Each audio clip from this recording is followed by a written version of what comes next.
Assalamualaikum warahmatullahi wabarakatuh. Waalaikumsalam. Innal hamdalillah nahmaduhu wa nasta'inuhu wa nastaghfiruh wa na'udzu billahi min shururi anfusina wa min sayyiati a'malina. Asyhadu an la ilaha illallah wahdahu la syarika lah wa asyhadu anna Muhammadan 'abduhu wa rasuluh. Amma ba'd. Wa ma ubarri'u nafsi innan nafsa la'ammaratun bis-su'i illa ma rahima rabbi inna rabbi ghafurur rahim. A'udzu bikalimatillahi tammah min kulli syaitani wa hamah min kulli 'ainin lamah. Alhamdulillah, ikhwafillah, bapak-bapak sekalian yang dirahmati Allah. Bersyukur kita kepada Allah Subhanahu wa taala atas segala nikmat yang diberikan kepada kita sekalian. Semoga dengan nikmat ini menambah ketakwaan kita kepada Allah Subhanahu wa taala. Ikhwafillah, bapak-bapak sekalian dirahmati Allah. Ada 5 cara mencapai kebahagiaan hidup dalam Islam. Jadi 5 cara mencapai kebahagiaan hidup dalam Islam. Apa itu? Yang pertama, kenali Allah. Kenali Tuhan. Jadi ketika kita mengenal Allah Subhanahu wa taala, sudah dipastikan insya Allah ini merupakan puncak dari kenikmatan. Jadi mengenal Allah, ma'rifatullah. Allah itu siapa? Yaitu Rabb yang harus sembah. Ya, Allah itu siapa? Yaitu yang harus kita taati. Allah itu siapa? Yaitu yang harus kita ikuti firman-Nya, ya, dengan melalui Rasul-Nya juga. Jadi ketika mengenal Allah, otomatis dia akan selalu ingat kepada Allah Subhanahu wa taala. Alladzina amanu wa tatma'innu qulubuhum bi dzikrillah, ala bi dzikrillah tatma'innul qulub. Ya, yang artinya yaitu orang-orang yang beriman. Jadi beriman dan hati mereka menjadi tentram dengan mengingat Allah. Jadi yang menjadi tentram itu orang yang beriman ternyata dengan mengingat Allah. Kenapa ada orang yang zikirnya sudah banyak ribuan kali tapi belum tenang hatinya? Karena keimanannya kepada Allah masih kurang. Bahkan kenapa kok tidak tenang hatinya? Karena banyak yang dia lakukan adalah bentuk-bentuk kesyirikan. Masih mau nyembah pohon, masih mau ngasih sajen pada jalan, masih mau ngasih sajen pada kuburan dan lain sebagainya. Jadi ketika keimanan kepada Allah berkurang, walaupun zikirnya banyak, katakanlah, itu bisa menghalangi proses ketenangan menuju Allah Subhanahu wa taala. Jadi oleh karena itu iman terlebih dahulu. Ya, walaupun anak-anak sebelum menghafal Quran, iman terlebih dahulu, kenalkan kepada Allah Subhanahu wa taala. Insyaallah hatinya akan menjadi tenang. Karena apa? Harap, takut, cemas hanya kepada Allah Subhanahu wa taala. Kemudian yang kedua adalah berdoa supaya hati menjadi tentram, ya.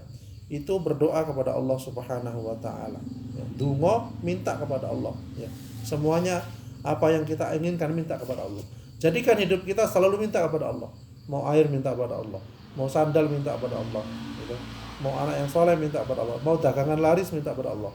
Mau fotokopi agar lancar, ya Allah jagalah fotokopi saya, ya Allah. Nah, minta kepada Allah. Betul itu. Kan sering Pak Haji ya? Alhamdulillah. Betul itu. Ya Allah lancarkanlah fotokopi saya, percetakan saya. Minta kepada Allah.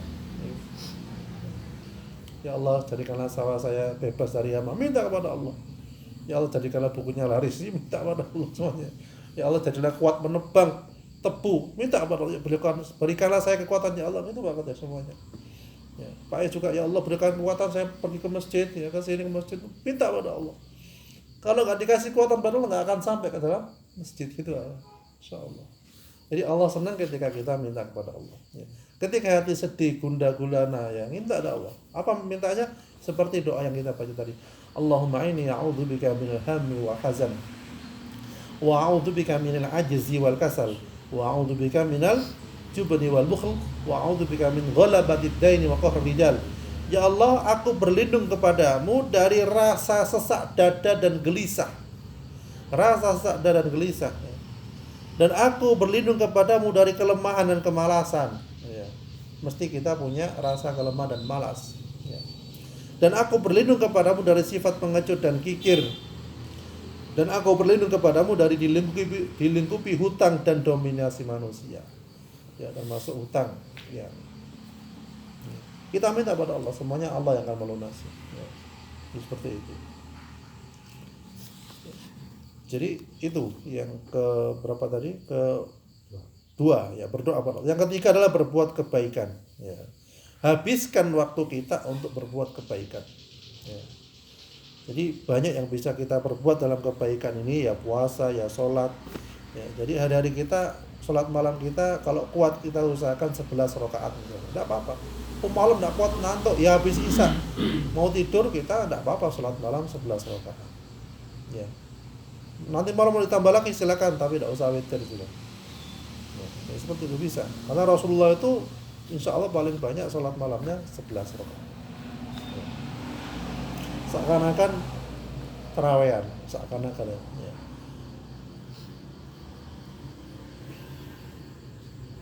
Dikisahkan oleh Umar bin Khattab ya, beliau mendengar Rasulullah berkata, pahala perbuatan tergantung pada niat. Setiap orang akan mendapatkan pahala sesuai dengan yang diinginkannya. Jadi siapapun yang hijrahnya untuk keuntungan duniawi atau untuk dinikahi wanita, maka hijrahnya kepada apa yang ia tuju ya, seperti itu. Jadi semuanya tergantung niat. Perbuatan kebaikan kita usahakan niat dengan yang baik. Kemudian yang keempat adalah cari pengampunan. Supaya hidup bahagia, taubat, cari pengampunan ya. Pengampunan bagaimana kita istighfar kepada Allah sampai hati kita tenang. Astaghfirullahaladzim. Ada masalah, astaghfirullahaladzim. Ada keinginan cita-cita, astaghfirullahaladzim. Jadi istighfar ini bisa jadi untuk menghapus dosa-dosa kita yang lalu dan juga menghapus dosa-dosa kita yang sedang berjalan atau yang akan datang ya. Astagfirullah, astagfirullah ya. Diriwayatkan Abdullah bin Umar, kami menghitung Rasulullah SAW akan mengatakan 100 kali selama pertemuan ya, apa ya, Tuhanku maafkan aku dan maafkan aku, Engkau adalah yang maha pengampun dan pemaaf. Istighfar itu tadi. Jadi sampai 100 kali. Ya Allah ampuni aku. Padahal Rasulullah taatnya luar biasa, patuhnya kepada Allah luar biasa, totalitas. Tapi istighfarnya, minta ampunnya kepada Allah tambah luar biasa ya, seperti itu. Kemudian yang terakhir adalah yang kelima, selalu ingat ya, dosa-dosa yang lalu ya. Selalu ingat keburukan-keburukan yang lalu, sehingga berusaha untuk tidak melakukan keburukan-keburukan selanjutnya. Hal ini yang sering dialami oleh para sahabat. Jadi bercucuran air mata ketika sholat malam karena para sahabat juga mengingat dosa-dosanya. Bercucuran tiap malam dengan air mata karena khawatir doa-doanya, dosa-dosanya enggak diampuni oleh Allah Subhanahu wa taala. Sehingga harap, cemas dan takut kepada Allah Subhanahu wa taala. Ya. Jadi diibaratkan hari-hari para sahabat itu sampai ya, Rasulullah pun juga sampai matanya sampai ada yang lebam. Dikira habis bertengkar, habis pukulan, tapi enggak. Habis sholat malam bendul. Ya, bendul karena nangis ya. Kebanyakan kita bendul karena ngantuk. Matanya merah ya, bendul ya. Karena taubat kepada Allah Subhanahu wa taala. Bahkan ada seorang sahabat itu yang ketika lewat ya tidak sengaja melihat ada wanita yang mandi tertutup kayak gedek pelepah kurma gitu dari jauh, padahal itu ya, padahal nggak ngelihat seluruhnya, mau sekelebatan gitu, minta maafnya luar biasa sampai dia mengasingkan diri sama berapa 40 hari atau 4 bulan pokoknya begitu ya, sampai seakan-akan dosanya menggunung tinggi,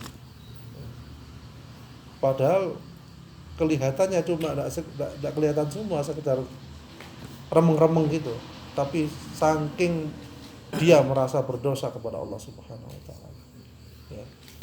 Bahkan ada sahabat ya, yang ketika itu sebelum turut ayat surat An-Nur ayat 31 ya, insyaallah. Jadi dia berjalan dan melihat seseorang ya, wanita, melihat aja. Kemudian dia itu ketatap tembok tiang dan berdarah. Ya, ketika berdarah dia katakan gini, saya ini tidak akan saya hapus darah ini sampai ketemu Rasulullah. Wah betul, ketemu Rasulullah. Apa tanggapan Rasulullah? Itu karena dosamu ya Allah. Hanya melihat sekelebatan ya, sudah dikasih peringatan karena kasayangnya Allah kepada dia, kena tiang tadi supaya ingat, ojo delok, jangan melihat itu kemaksiatan itu tadi. Lah sekarang kalau digitukan, ya, berapa tiang yang natap kita? Oh, di HP ada, di TV ada, di jalan-jalan banyak. Natap duk bolak-balik hancur sudah. Ya Allah. Itu adalah bentuk dari kasih sayang Allah Subhanahu wa taala. Jadi fafilah Bapak-bapak sekalian rahmati Allah, ya.